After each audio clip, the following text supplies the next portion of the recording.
बिहार की राजनीति में अगर किसी नेता को सोशल इंजीनियरिंग का मास्टर कहा जाता है तो वो है मुख्यमंत्री नीतीश कुमार। सुशासन बाबू के नाम से मशहूर नीतीश कुमार ने अपने पूरे राजनीतिक करियर में समाज के हर वर्ग को जोड़ने और संतुलन साधने की रणनीति पर काम किया है। यही कारण है कि चाहे सरकार बनानी हो, मंत्रिमंडल का गठन करना हो या चुनाव में उम्मीदवारों का चयन करना हो, हर बार उन्हें सामाजिक, जाति और क्षेत्रीय समीकरणों का ध्यान रखते हुए फैसला लिया है। इंजीनियरिंग की पढ़ाई करने के बाद समाजवादी राजनीति में कदम रखने वाले नीतीश कुमार ने हमेशा विकास के साथ सामाजिक न्याय की बात की है।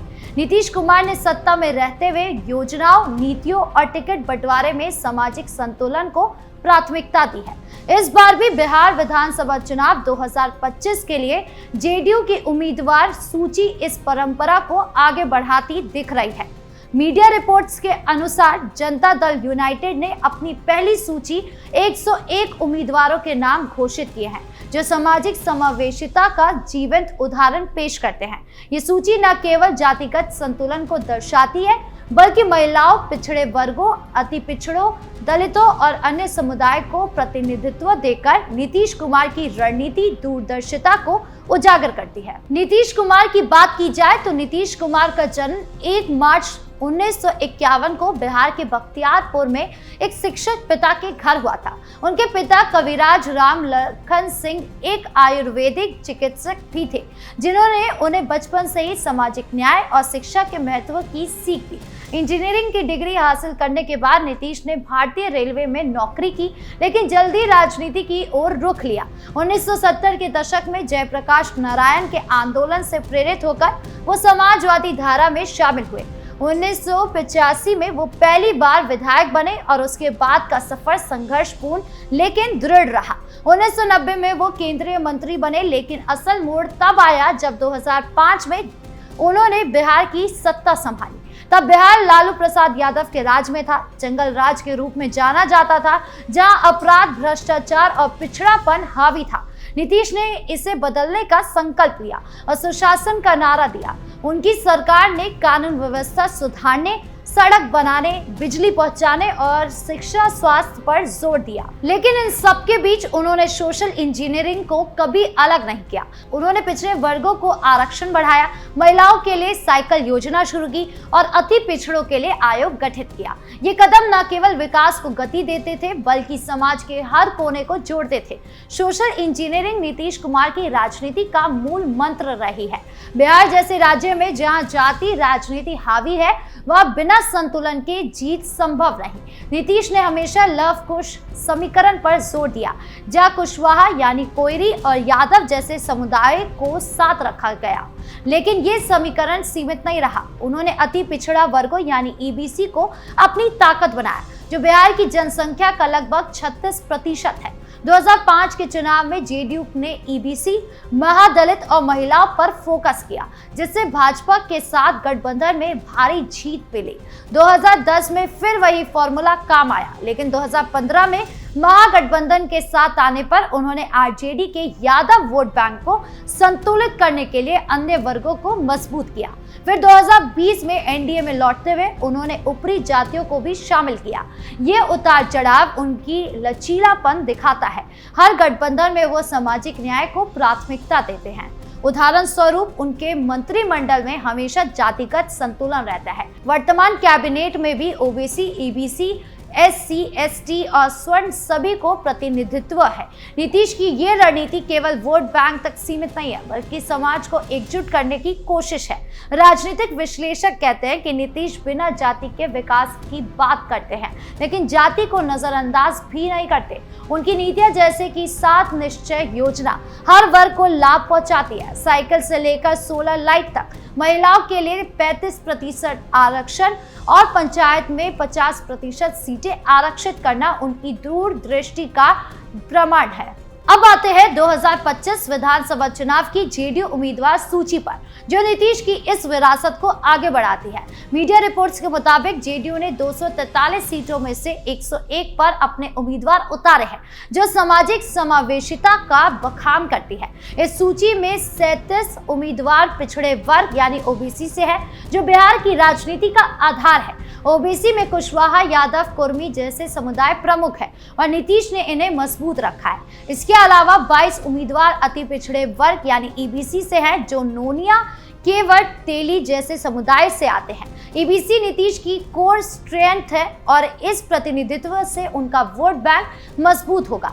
दलित को 15 सीटें मिली है, जो महादलितों को सशक्त बनाने की दिशा में कदम है। नीतीश ने महादलितों के लिए अलग विभाग बनाया था और ये सूची उस निरंतरता को दिखाती है। अनुसूचित जनजाति को 2 सीटें दी गई, जो बिहार के आदिवासी क्षेत्रों जैसे संथाल परगना को ध्यान में रखती है। स्वर्ण समाज को 22 उम्मीदवार मिले हैं, जबकि भूमियार, राजपूत, ब्राह्मण जैसे समुदाय शामिल है। ये ऊपरी जातियों को भाजपा से जोड़ने की कोशिश है, क्योंकि एनडीए गठबंधन में संतुलन जरूरी है। कुल मिलाकर ये वितरण बिहार की डेमोग्राफी को प्रतिबंधित करती है, जहां ओबीसी, ईबीसी मिलाकर 63%, एससी, एसटी 20% और स्वर्ण 15% है। महिलाओं का प्रतिनिधित्व इस सूची का सबसे चमकदार पहलू है। 13 महिलाओं को टिकट दिए गए हैं, जो जेडीयू की महिलावादी छवि को मजबूत करता है। नीतीश कुमार को महिला मित्र कहा जाता है, क्योंकि उनकी सरकार ने लड़कियों की शिक्षा और सुरक्षा पर विशेष जोर दिया है। साइकिल योजना से लाखों लड़कियां स्कूल पहुंची और अब राजनीति में उनकी भागीदारी बढ़ रही है।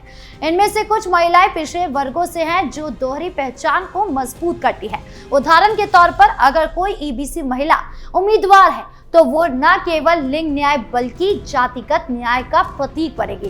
राजनीतिक जानकारों का मानना है कि ये कदम विपक्षी दलों को चुनौती देगा, खासकर आरजेडी, जो यादव मुस्लिम फोकस पर निर्भर है। जेडीयू का दावा है कि ये सबका साथ सबका विकास की नीति का हिस्सा है, जो मोदी सरकार के नारे से मेल खाता है। इस सूची के पीछे नीतीश की रणनीतिक तैयारी लंबी है। उन्होंने वरिष्ठ नेताओं जैसे कि आरसीपी सिंह, संजय झा और विजय चौधरी से परामर्श लिया। पहले चरण में लव कुश समीकरण पर फोकस था, जहां कुशवाहा और यादव बहुल क्षेत्रों में उम्मीदवार चुने गए। दूसरे चरण में पिछड़े समाजों को प्राथमिकता दी गई। क्षेत्रीय संतुलन भी ध्यान में रखा गया। मगध, कोसी, सीमांचल और तिरहुत जैसे इलाके में जातिगत मिश्रण है। उदाहरण स्वरूप पटना जिले में स्वर्ण और ओबीसी का मिश्रण, जबकि मुजफ्फरपुर में ईबीसी फोकस में है। ये सुनिश्चित करता है कि कोई क्षेत्र उपेक्षित ना महसूस करे। लेकिन चुनौतियां भी हैं। विपक्ष का आरोप है कि नीतीश की ये इंजीनियरिंग केवल दिखावा है, क्योंकि ग्रामीण विकास अभी भी लंबित है। महंगाई, बेरोजगारी, प्रवासन जैसे मुद्दे वोट प्रभावित कर सकते हैं। फिर भी नीतीश का ट्रैक रिकॉर्ड मजबूत है। 2020 चुनाव में जेडीयू ने 43 सीटें जीती और इस बार 101 उम्मीदवारों में से 50 पार का लक्ष्य रख रहे हैं। नीतीश कुमार की सोशल इंजीनियरिंग बिहार को बदलने का माध्यम बनी है। 2005 से पहले बिहार देश का सबसे पिछड़ा राज्य था। जीडीपी ग्रोथ मात्र 2% थी। नीतीश के राज में ये 10% से ऊपर पहुंची है। सड़कों का जाल बिछाया, बिजली गांव तक पहुंची है, अपराध दर घट गया है। लेकिन सामाजिक मोर्चे पर उनका योगदान अमिट है। उन्होंने जाति आधारित हिंसा कम की है, दलितों को मुख्य धारा में लाया है। ईबीसी कमीशन ने 112 उप जातियों को पहचान दी है। महिलाओं के सशक्तिकरण से लिंग अनुपात सुधरा है। अब 2025 चुनाव में ये सूची बताती है कि नीतीश बूढ़े हो रहे हैं, लेकिन उनकी सोच अभी भी ताजा है। उम्र 74 वर्ष होने के बावजूद वो सक्रिय है और जेडीयू को नया नेतृत्व सौंपने की चर्चा है। लेकिन फिलहाल ये सूची उनकी विदाई नहीं, बल्कि एक नई शुरुआत का संकेत है।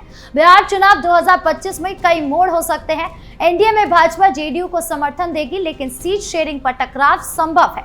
महागठबंधन आरजेडी कांग्रेस लेफ्ट पर निर्भर है, जो मुस्लिम यादव फोकस रखेगा। जेडीयू की ताकत उसकी समावेशिता में है।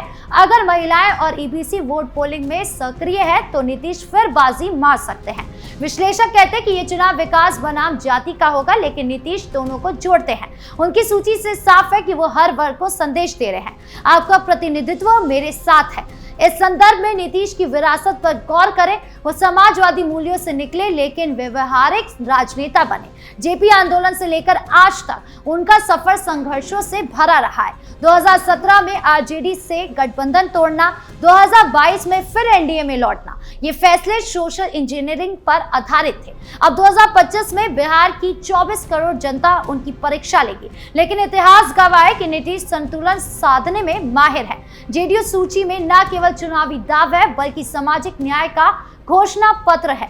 महिलाओं के 13 टिकट, दलितों के 15, ओबीसी के 37, ये आंकड़े नीतीश की प्रतिबद्धता दिखाते हैं। भविष्य में अगर जेडीयू मजबूत हुई तो बिहार का विकास नई ऊंचाइयों को छुएगा। नीतीश की सोशल इंजीनियरिंग न केवल राजनीति बल्कि समाज निर्माण का उपकरण बनी रहेगी। आपके इस पूरे मामले को लेकर क्या राय है, कमेंट बॉक्स में जरूर बताएं। धन्यवाद।